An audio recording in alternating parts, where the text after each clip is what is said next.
Hello, and welcome to Using the General Education Content in Your Direct Service Instruction. My name is Stephanie Kesson, and I am the founder of the online itinerant, and I will be presenting this training to you today. I'm so glad that you are joining, and I really look forward to sharing this information with you. During today's training, you are going to learn a number of things. You will learn why one would want to use the general education curriculum and content during your direct service minutes with your deaf and hard of hearing students. We're going to talk about how to use general education content to support your current IEP goals. We're going to talk about how and why to incorporate observation into your IEP minutes, which is something that is so critical to student learning and yet something that is absolutely underused.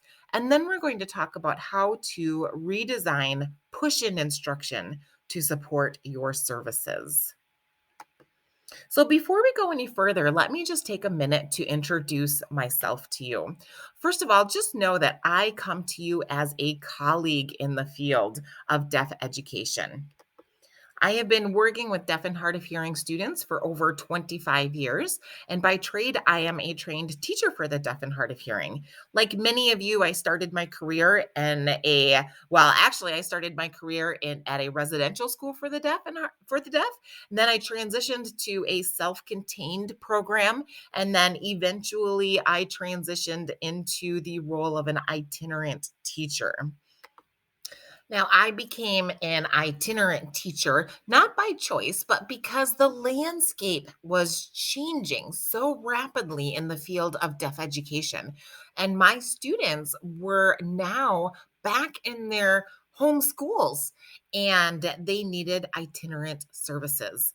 At that time, I did not know what I was doing, but I was absolutely determined to figure out how to make this model work, not only for me, but also for my students who are deaf and hard of hearing.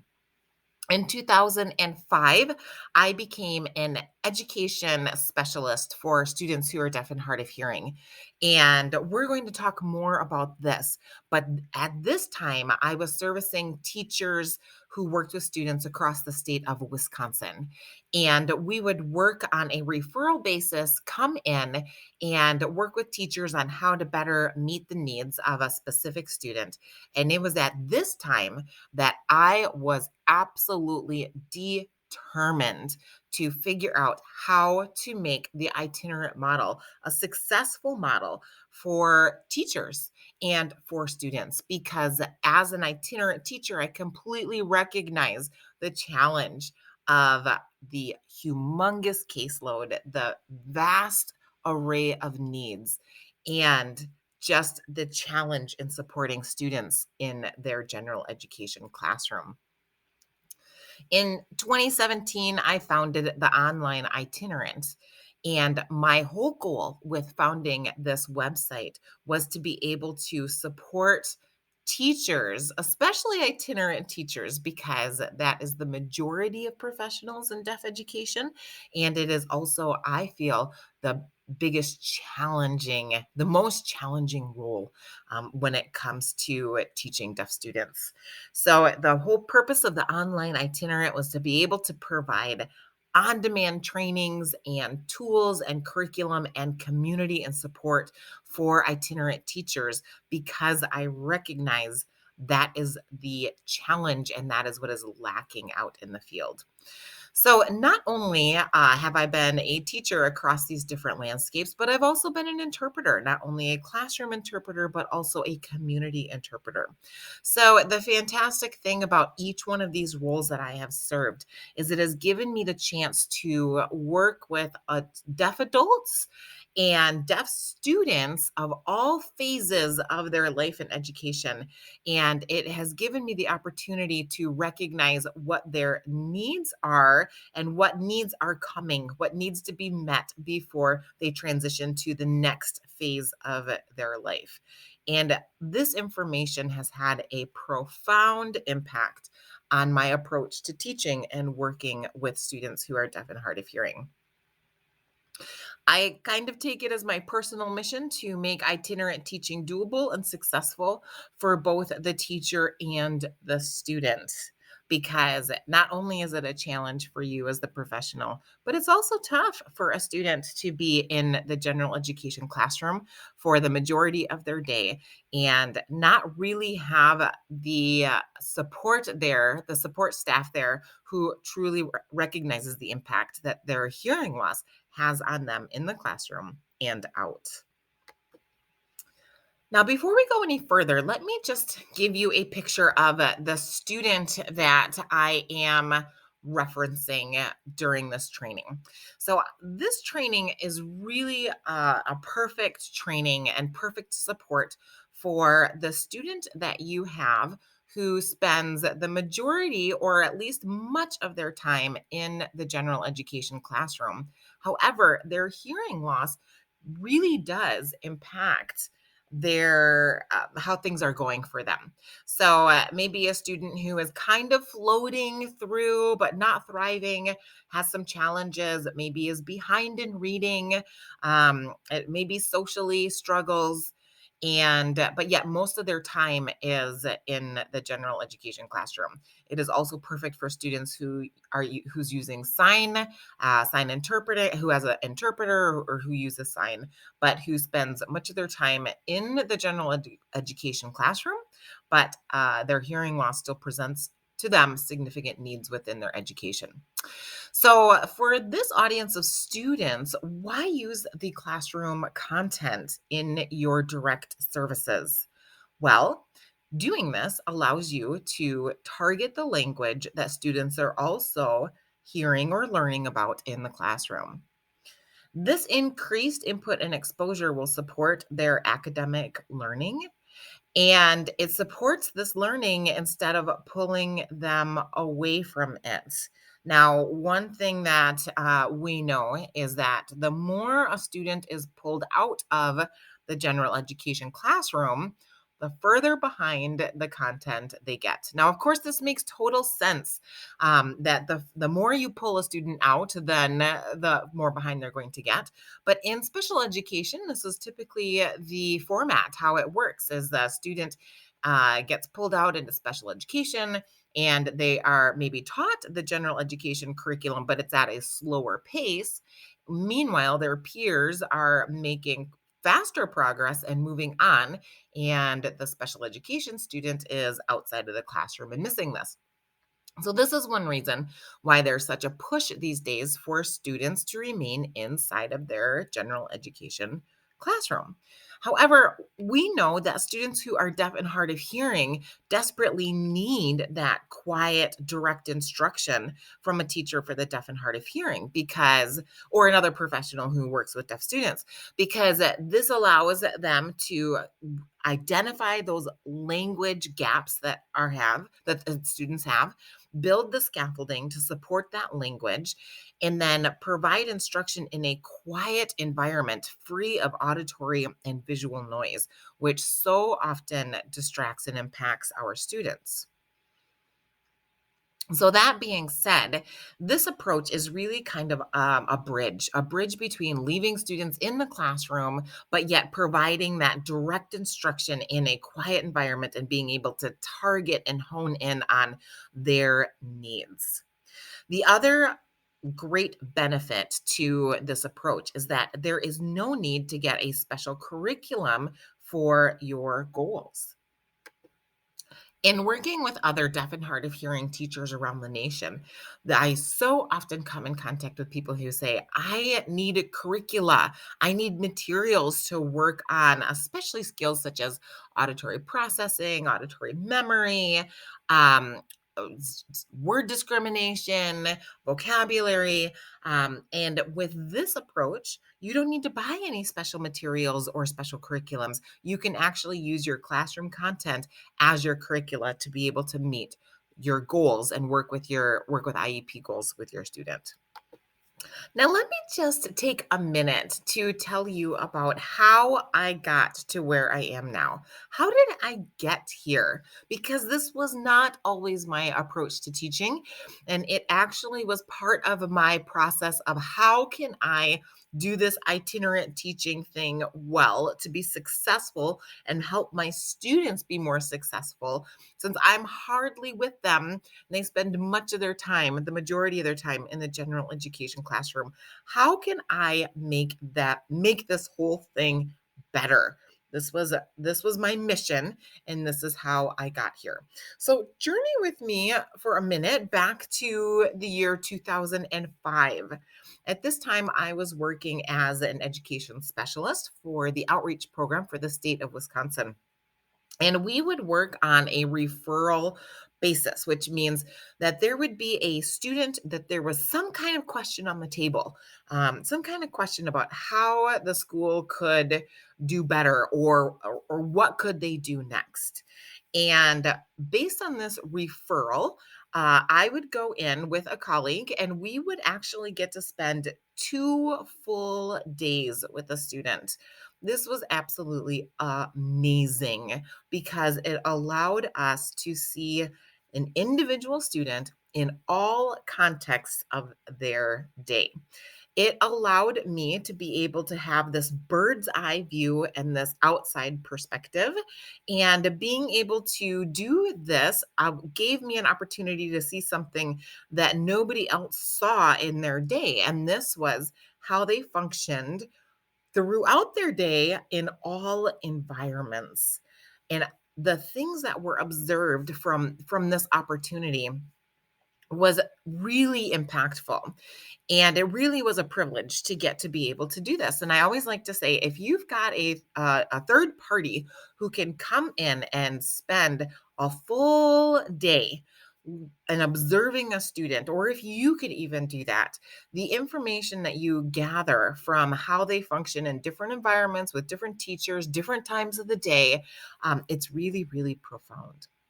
So typically what I would observe during this time was how was students in the general education classroom being pulled out to work with their deaf and hard of hearing teacher. That was something that we always wanted to see. And then them back in their classroom and in and out through their entire day. So typically the deaf and hard of hearing teachers were working on curriculum that was not related to classroom content. And this was exactly how I had been teaching prior to my aha moment, prior to having this position, and when I worked with students. So, what was interesting was that I got to see firsthand how students would awkwardly be trying to engage or re engage in their classroom. When they were not working with a deaf and hard of hearing teacher. So there were kind of two scenarios. One would be the scenario of the student in their classroom and just not really a strong foundation in what they were learning in the first place, and just kind of watching them kind of float around and kind of observe their teacher and try to keep up with the pace, or just kind of try to do their best. They didn't have the background or the context, and they struggled. The other situation that we saw was them re-entering a classroom after having been gone to any whatever pull-out service they had, whether it was special ed or deaf and hard of hearing or speech and language, and watching them kind of try to figure out what was going on and what were they talking about and what did they need to do now and how would they catch up. And it was just sort of an awkward little dance that they experienced, and they experienced this regularly coming and going from their classroom. uh and what was also regularly observed was how the students would work with the deaf and hard of hearing teacher, and maybe they were making fantastic progress with them, great discussion or great whatever they were doing during this one-on-one time. And then they would go back into the classroom and it was all for nothing. It was just kind of, it wasn't generalized. It was very separate. Even if it was self-advocacy skills or word endings or anything like that, it was not generally transferred over. And the other very common thing that was observed was just, again, that struggle for the deaf and hard of hearing teachers to find materials and figure out, okay, how am I gonna teach the skill to the student? What am I going to do to really support them?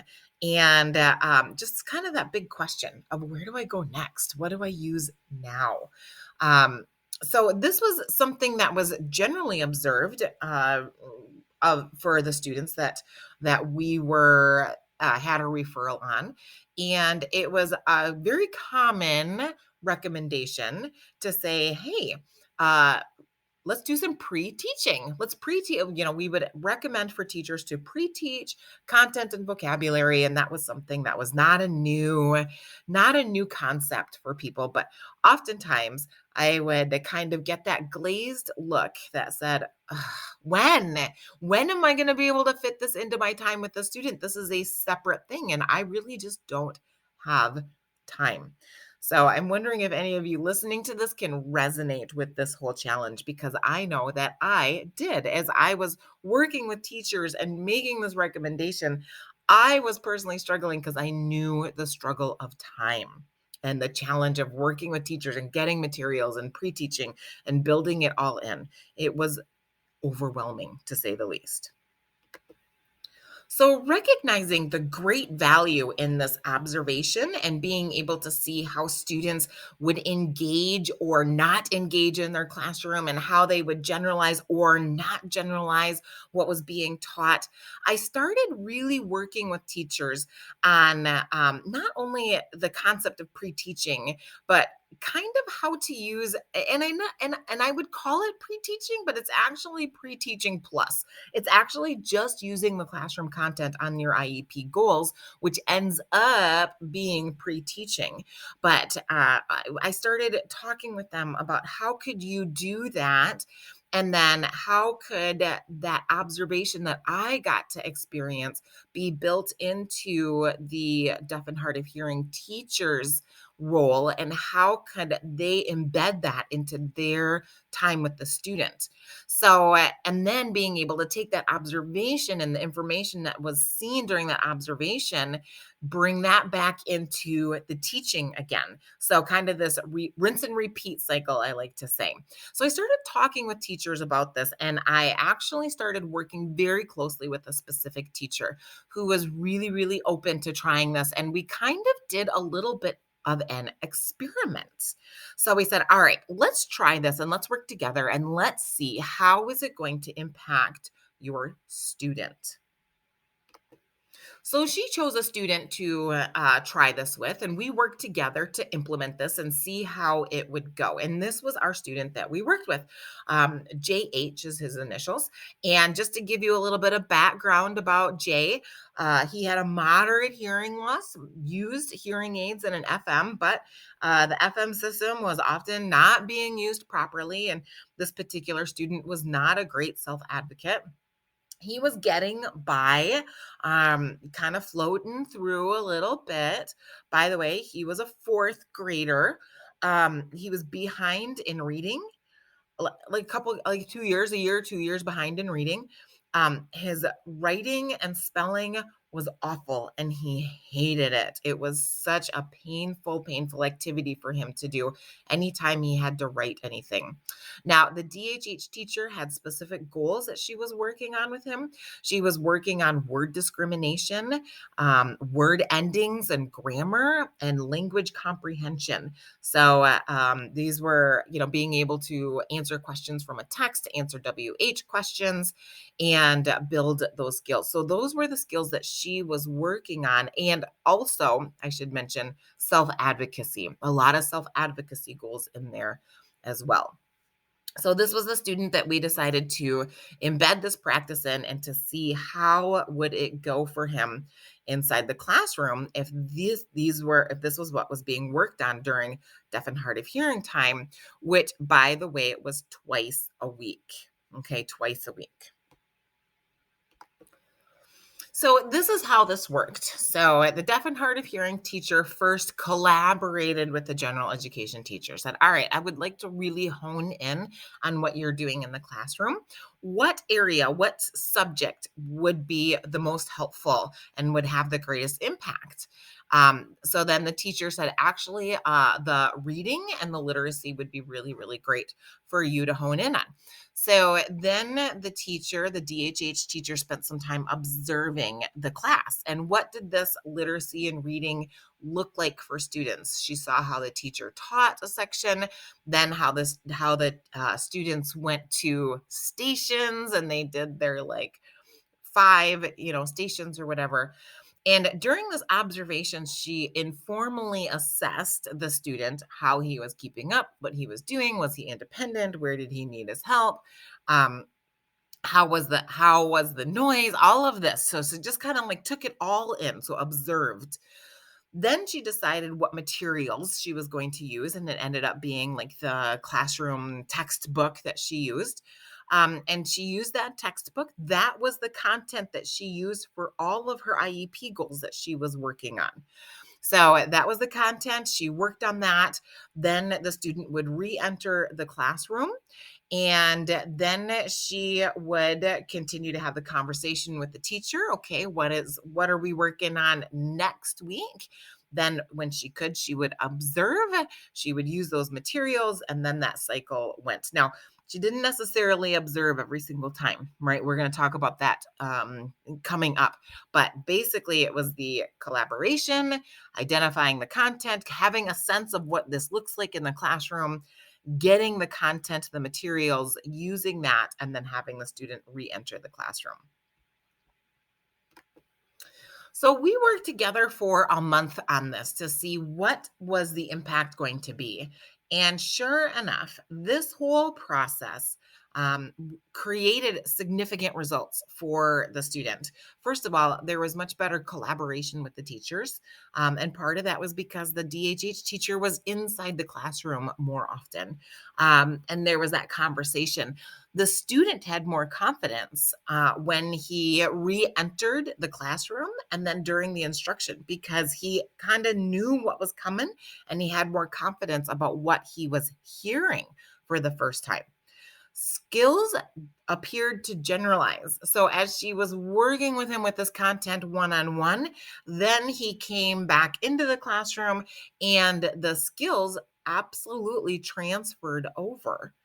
And the deaf and hard of hearing teacher was thrilled with the success of this approach. And she decided to really change the format and the way that she worked with deaf and hard of hearing students. So this was kind of like my first aha, like, yes, this is totally doable. So I began to continue to work with students and teachers on this approach. And when I returned to the classroom a number of years later, that was then the approach that I used for specific students who really were in the classroom and really needed this as part of their success formula. I have found it very, very game changing for all who are involved. All right, so you're probably asking, okay, I'm in. What do I need to do? How do I make this work? So here are our steps to success for this formula.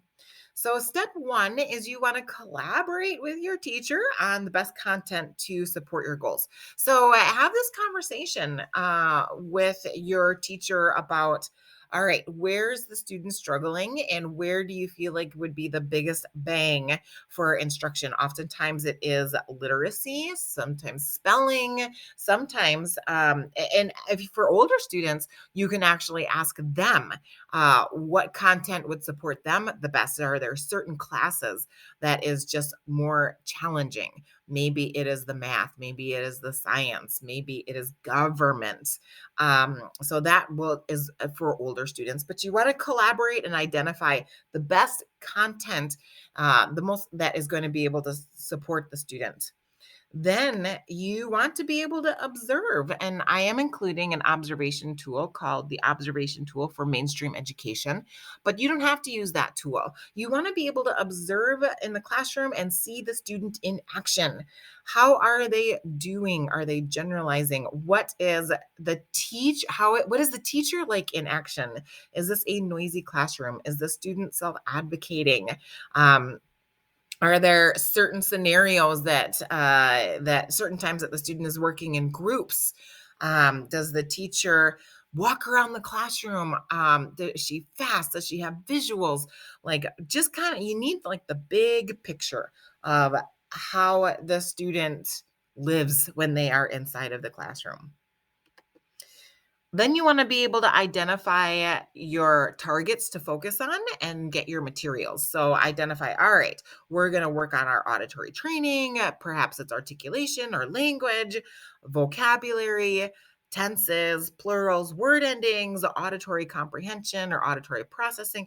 And of course, let's not forget our self advocacy, how students are functioning in their social situation and their pragmatics. So always have that in the back of your mind as well. And if those are your goals, your IEP goals, then you can absolutely do the same approach to working with these skills on your IEP goals. Okay, so again, this is what this looks like. You start with the conversation and the collaboration with the teacher, and then you observe. And during this observation, you have a kind of this informal assessment of what does the student's life look like inside of this class. Now, this actually, I started doing this with my high school students, and my high school student I observed in science class. And this was really eye-opening for me because the science class was half science class and half lab. The lab was in the back. So talk about acoustic nightmare, it was just loud. It was a loud environment. And the other science class was next door, and the classroom door was open, and they would be working on labs while the teacher was teaching. And then you had all of this vocabulary, protons, neutrons, electrons, and I mean, it all sounded so similar, and it was just it was tough. It was a tough environment. So being able to observe in that class and again, sit in the student's seat and get a sense of what that's like for them is really, really profound. So then you observe, you decide your materials, then you use this content during your instruction with your students, and then the student re-enters the classroom now more empowered than they had been before. And then you just continue the cycle. All right, we are going to pause for 1 second and I am going to share with you your special word. This is your code word to be able to receive credit for this training. Your word is inspire because you, as a professional who work with deaf and hard of hearing students, are an inspiration, not only to me, but to your students. You just have an awesome opportunity to inspire people and just encourage them along the road. And you truly are an encouragement and an inspiration to me because I know what you're doing and I know it's not easy. And I'm really encouraged and inspired by the fact that you are even here participating in this training. So, your first word is inspire. Okay, so moving on, I just want to again reinforce this classroom observation and how important it is, and how you can actually make it part of your routine in working with your deaf and hard of hearing students. So I want you to consider taking one out of every four services that you have with your student and making that one service observation based. So you would actually build this into your IEP. So let's pretend that you see a student once a week every month.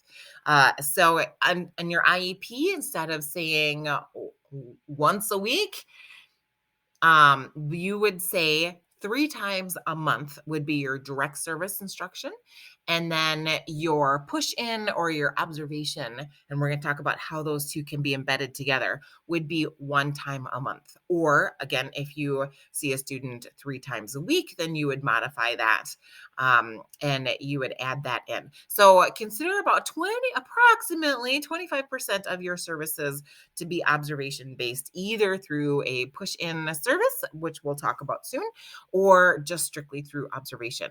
But what does this do for you? All right. Well, being able to observe and be in the classroom allows you to really see your student in action. You can get a sense of if your student is generalizing their skills. But the other thing that you can do is you can find other needs that you can incorporate into your lesson. So again, this is self advocacy, social skills, or other things that you didn't even realize that the student had gaps in. Then you can use this information to support you in identifying future goals. And it really helps you put your activities into context. It not only helps you put your activities into context, but it helps your student have their learning put into context as well. Again, I would like to emphasize that this does not need to be a formal observation, but just an opportunity for you to see how the student is functioning within the classroom, within these different challenging, or not even an environment that you expect to be challenging, but just for you to be able to get a glimpse of how they are functioning within the classroom and how they are generalizing the skills that you are working on, and what other challenges are apparent in the classroom that you might see that other people might not have any idea about.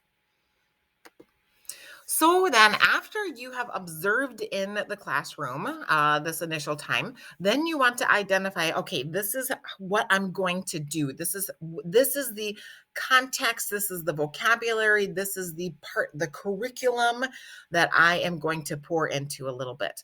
And at that point, you want to get a copy of the materials. So actually, what I want to encourage you to do right now as a participant in this training is to go ahead and you can consider pausing the training and just grabbing any classroom content that you might have access to, whether it's a storybook or your literacy curriculum, or if it is a science vocabulary list.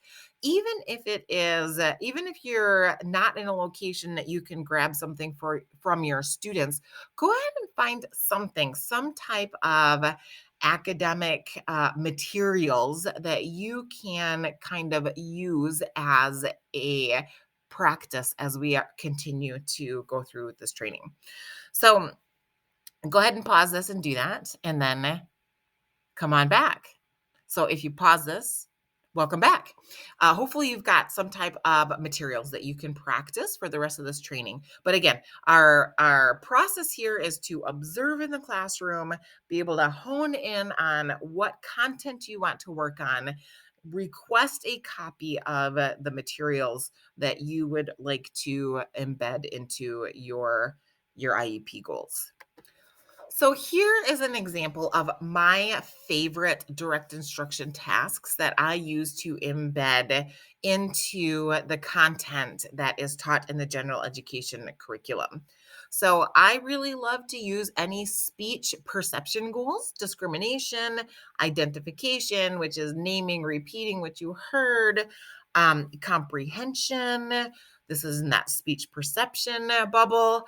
And then, of course, language development, vocabulary, comprehension, background knowledge in WH questions.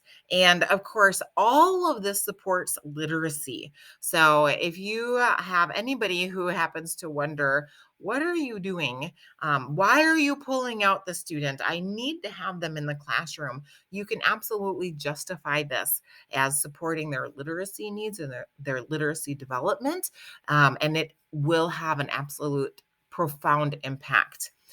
And with that said, let's not forget self-advocacy. Our self-advocacy is such an important thing that our students must develop. And there is often self-advocacy goals in an IEP, and being able to be in the classroom and be present and see a student and then work with them on their self-advocacy skills and then be back into the classroom absolutely supports that whole progress of generalizing at those skills. Okay, so now that you have an idea of what materials you're going to use, and you can use any materials. So the materials that you're going to use, and then the skills you're going to hone in on. All right, now let's talk about what do you do? How do you prep for this? It's actually not a difficult prep at all. It can actually happen really, really easily and quickly. And you can put in as much time into it. If you have time to pour in, then you can use as much time as you like. So as almost as minimal to almost as maximum as you would like to go. So of course, again, I just want to reiterate the conversation with the teacher is really, really important. have the conversation. What are they doing? I recommend 1.5 weeks ahead of time to be able to get the material.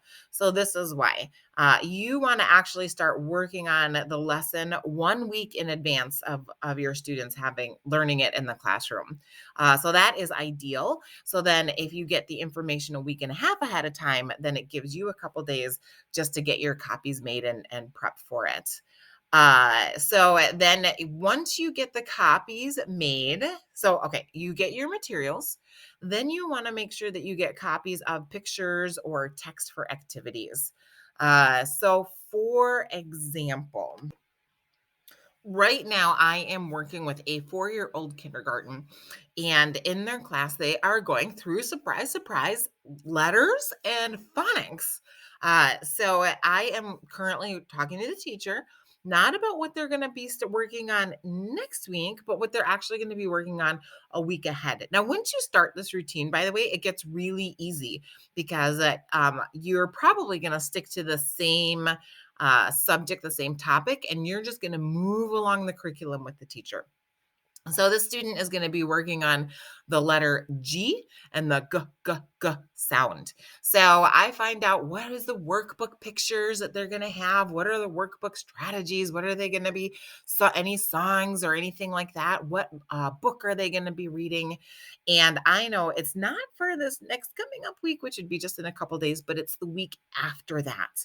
So then I take the worksheets that they're going to be working on and I make copies of the worksheets. This is a 4-year-old kindergartner, so lots of pictures. So I get those pictures ahead of time. For my older student, they are reading a book, and I know what lesson, I know what story they're going to be reading. So I actually get that textbook and I photocopy the a couple pages of the text. So typically I actually am able to get the textbooks ahead of time and I actually just leave them in the location of where I work with the student. I don't tote them back and forth from school to school or in my trunk or anything. I just leave them there or I just take pictures and then I kind of have a digital file of them. So anyway, you make copies of the text or you get pictures of the vocabulary, and then you identify what targets are going to be in that given text. So for example, with this G sound, this is easy. I'm going to work on the g, g sound, which is a hard one for our students, right? But we're going to be working on that in our listening language and in our vocabulary that's building. Now, if you are somebody who you love to do boom cards or you like to make memory games and you've got all kinds of time to be able to do that, then you've got an opportunity to create more materials that are just fun activities that you can build into inside of your lessons. So, again, we want to start working on the lesson 1 week in advance. So they actually have a full week of working on the lesson ahead of time than what they are then, and as soon as they start working on the lesson they have that confidence, they have those skills. So the trick is your starting place, because I know you might feel like, okay, I'm supposed to start working a week ahead but my student is struggling now, and that's okay. It's okay to go ahead and just start working the week ahead and start honing in on that material for your students because it will pay off. Okay, so this is how you do this. Of course, you grab your materials that you are practicing with, and let's pretend that you are working on speech perception goals. Now, of course, this is the trajectory that you would be working on. Phonemes start first, words, moving on to phrases and sentences, and then discourse. So, kind of identify where is your student that you're working with along the spectrum. And that's what you're going to be working on within this context and these goals. So now this is taken from the Auditory Learning Guide, and this is the order that you go through. And if you look at the left hand bar here, the order of skills goes from sound detection. Now, hopefully, the students that you are working with inside the school system, K 12, are past the sound detection and hopefully are past the phonemes phase. So, hopefully, they are able to detect that they're hearing sound and they would even be able to repeat a sound that you are making. So, the Ling test or anything like that, they would be able to identify and repeat what they're hearing. But then you continue to work your way down and receive words, phrases, and sentences, and then discourse. And then you identify your student's skill where they're at, and then on that menu, and then you move to the right. So first you identify, can they discriminate? Can they identify? And then can they comprehend? So you're going to take the context, the content that you are working on. You're going to identify where your students are at on this guide, on the spectrum. And then you're going to look at the content and you're going to embed it into these skills. Okay, and before we go on, we're going to take a second and I am going to give you your second word for your credit for participating in this training. Your second word is the word empower. Empower. You are going to be so amazed at how well you empower your students in the classroom when you use this approach to teaching them. So, your second word is empower. All right, so back to the training. This particular slide is a slide that was borrowed from Julia West, who is one of the co-creators of the Spice for Life curriculum. And she did a training for the online itinerant about using the general education curriculum to develop speech perception skills during academic instruction. So this is directly borrowed from her. Thank you, Julia. But I just love it because it shows you of how you can move along the spectrum with your students. So for example, if we're starting at I'm going to start at the word section, and we're going to move across. So if your student is at the word section, here is your example. The teacher might say hello. Your student would turn and look. So they hear you say hello, that word. For discrimination, you would say two words and they've got to choose whether the sounds are the same or different. So you would say hello and yellow. And the student would identify that those two words are different. So you can choose out of your context, out of your content, choose words that are vocabulary words that are in there and use those two words, ask if they are the same or different. Identification is where you say a word and the student repeats it back to you. So you say hello and the student says hello. And then comprehension would be that you say hello and then they say hi and they wave. So they understand how the language is used in function. And you just take that through any of the vocabulary or any of the phrases or anything that you are using in your classroom content. Okay, so again, what does this look like? You've got your materials, you've got your content in front of you. Even if it's something that you're just practicing, you've got a student in mind. You're thinking, where are they? If we're working on auditory discrimination skills for them, you're identifying where they are on the spectrum and what kind of skills we're going to work on using the vocabulary, the sounds, the pictures, whatever they are working on in their general education classroom. So we want to start, once we've got this in mind, you want to start with a small set. So you can start with two words or two phrases, two sentences, anything like that. And then 10 repetitions is easy data collection. So start with a small set and you're going to go through it 10 times and then you will have your data collection. So here we go. This is what this is going to look like. So this would be your discrimination or identification activities. So for example, you're going to pick two sounds, words, or sentences, right? And you're going to say them and the student needs to identify, did you say the same or were they different? So same word, Same sentence, same or different. Then you can ask them, how are they the same? So if you've got two words, if you've got proton and electron, then you might say, how are they the same? Or how are they different? You can have them listening. Do they have the same beginning sound? Do they have the same ending sound? Then, if you've got a textbook that the student is working out of, or pictures, either way, you say, show me all the words that have the whatever sound it is that you're working on.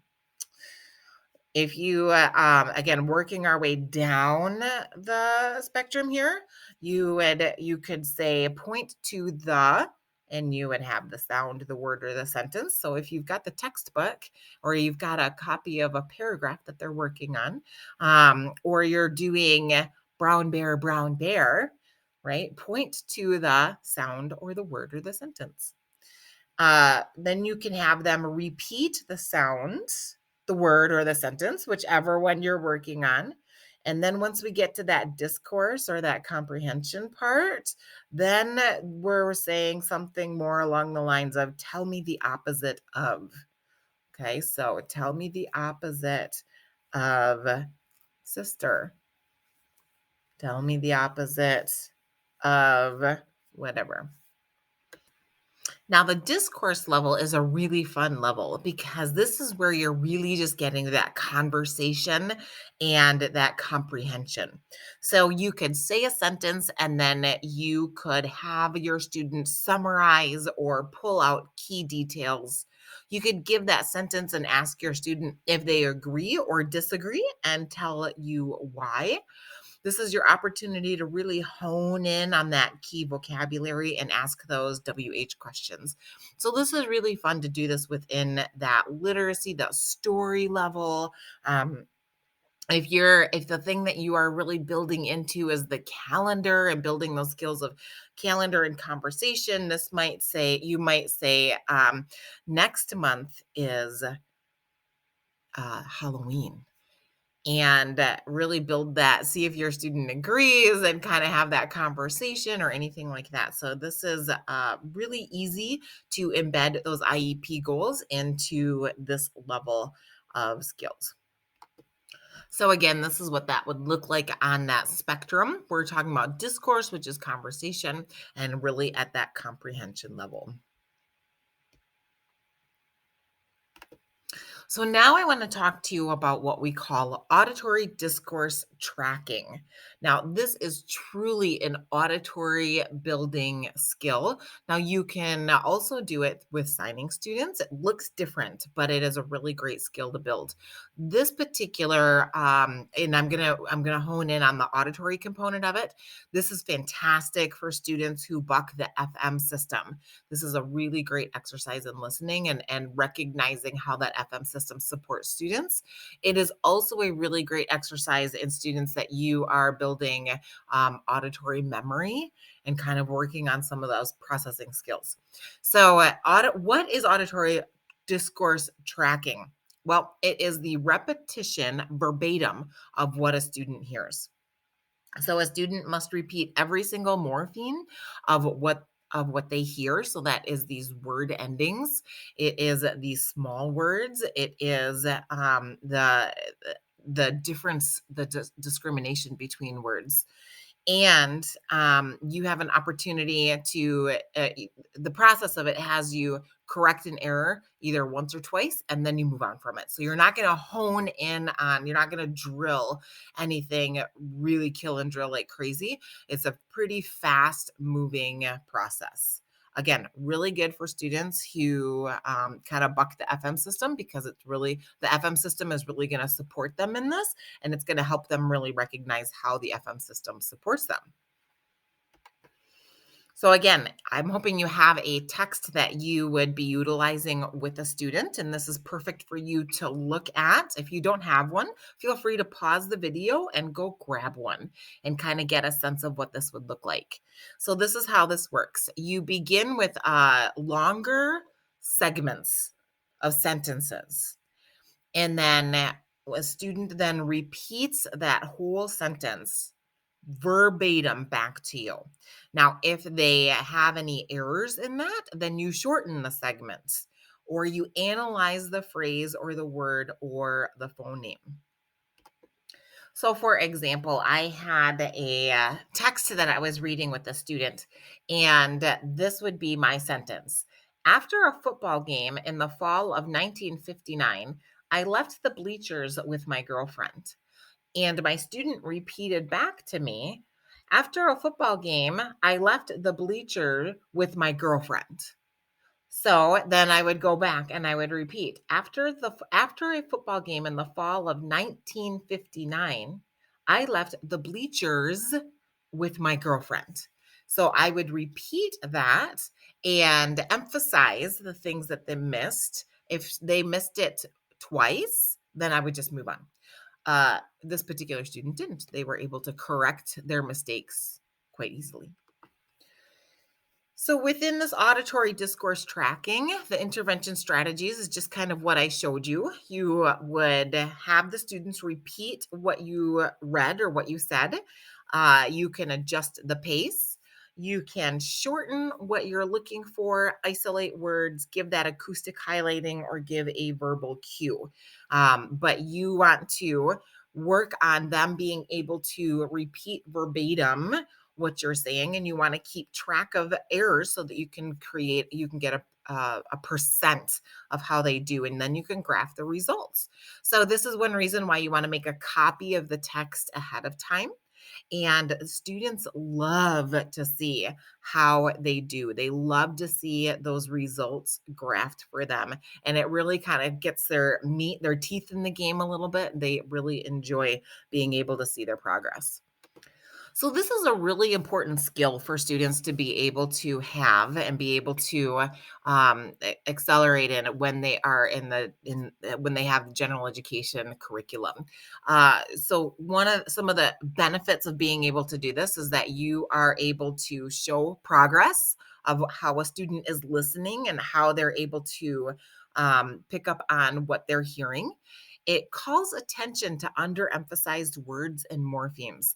So this is for the student who's kind of floating along. It kind of forces that attention to those words and that vocabulary and that grammar that maybe they are not attending to. They're not being intentional about picking up on, and it is creating a confusion for them within the classroom. So it also requires production of those words and morphemes so then they can understand the value and importance of that vocabulary and those words.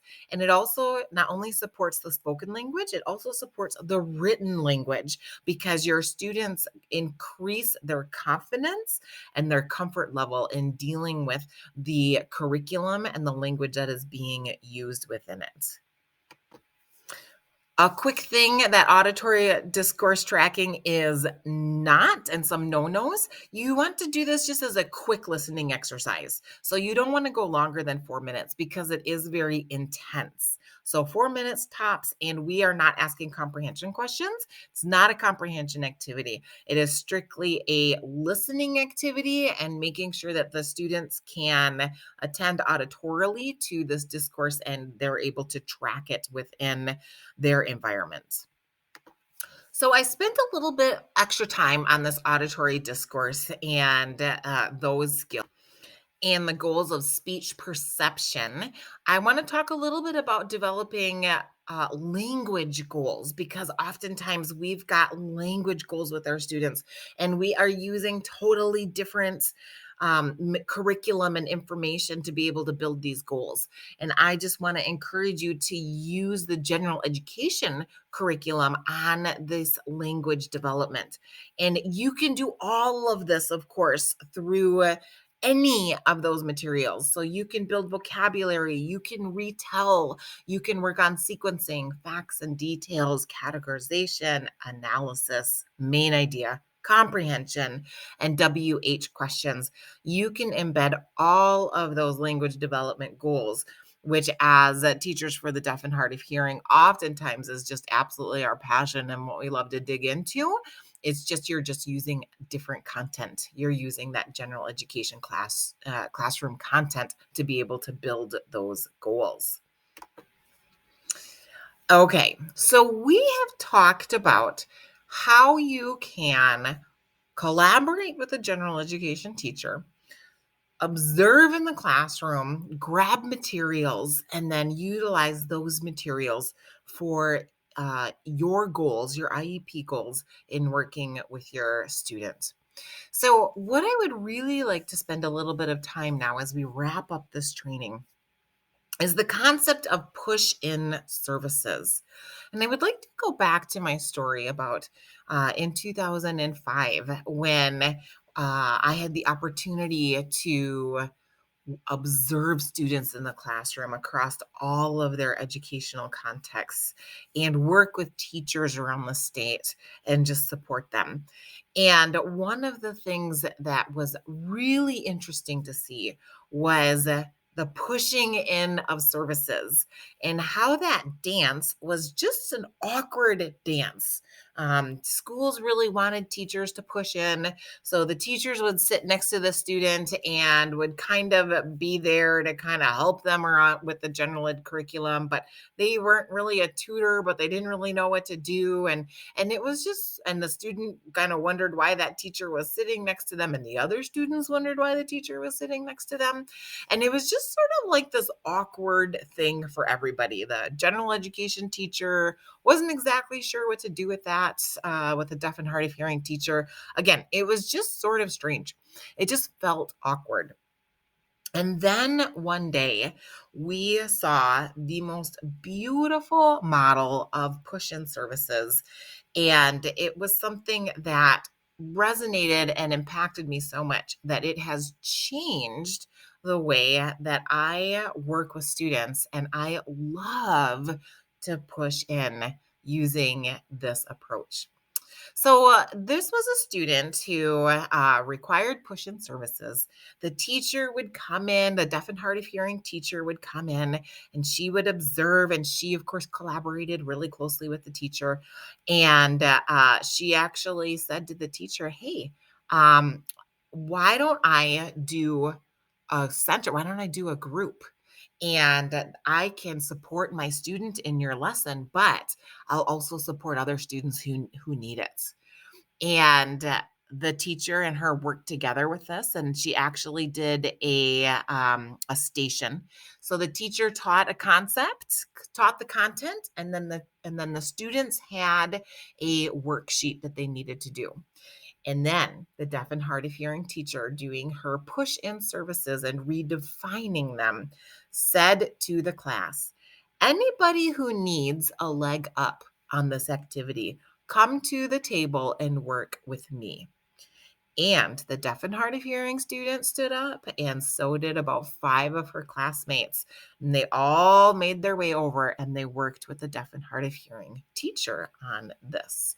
So the deaf and hard of hearing teacher was not only able to support her student through these services, but she also was able to help other kids. The deaf and hard of hearing student didn't feel like she was pointed out in any way. Now the student knew that she needed to come and work with the teacher during that time. That was just her code, her cue. The other kids got to know the DHH teacher. They loved working with her. The DHH teacher could also see how her student was doing in relation to her peers. And she was actually able to combine the push in services with her observation. So the push in services became part of the observation, but it was a way to support not only the student, but also the teacher. It built that collaboration, and it was absolutely a beautiful model of services.